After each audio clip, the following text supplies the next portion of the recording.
എൻ്റെ വീട്ടിൽ നിന്ന് തിരിച്ച് വീട്ടിലെത്തിയപ്പോഴേക്കും ആര്യൻ്റെ സ്കൂൾ ബസ് പോയിട്ടുണ്ടായിരുന്നു കേട്ടോ. അപ്പോൾ ഞാൻ വന്ന വണ്ടിയിൽ തന്നെ ആര്യനെ സ്കൂളിലേക്ക് വിട്ടിട്ട് ഇപ്പോൾ അതേ റൂമിൽ വന്നിട്ട് അതൊക്കെ ഒന്ന് ഒതുക്കി വെക്കുകയാണ്. വന്നപ്പോൾ ഉള്ള സാധനങ്ങളാണ്. ആര്യൻ ഡ്രസ്സൊക്കെ അഴിച്ചിട്ടിട്ട് അങ്ങനെ പോയിരിക്കുക. പിന്നെ വാഷ് ചെയ്യാനുള്ള ഡ്രസ്സൊക്കെ എടുത്തിട്ട് ഞാൻ താഴേക്കിടുകയാണ്. പിന്നെ കൊടുന്ന ബാഗും സാധനങ്ങളൊക്കെ ഒതുക്കി വെക്കുകയാണ് കേട്ടോ. സിയമോളും അടുക്കളയിൽ നിന്ന് ബക്കറ്റ് കൊടുത്ത് വരുന്നുണ്ട് കേട്ടോ. ഞാനും സാധനങ്ങളൊക്കെ ഇട്ട് വയ്ക്കുന്ന ബക്കറ്റാണ്. അപ്പോൾ അതിലത്തെ സാധനങ്ങളൊക്കെ എടുത്തിട്ട് കളിക്കലാണ് ഇപ്പോൾ അവളുടെ മെയിൻ പരിപാടി.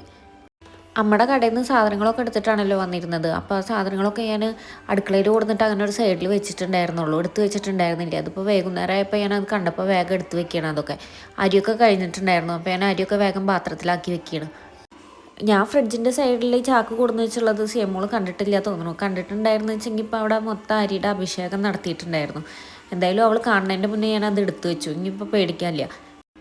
വീട്ടിൽ നിന്ന് വരുമ്പോൾ ഉച്ചയ്ക്കുള്ള ഫുഡൊക്കെ കൊടുത്തിട്ടുണ്ടായിരുന്നു കേട്ടോ. രാത്രിക്കുള്ള ഭക്ഷണം കുറവായിരുന്നു, ചോറ് തികയില്ല. അപ്പോൾ ഞാൻ വിചാരിച്ചു എന്നാൽ കറി ഇതൊക്കെ ഉണ്ടാക്കാം.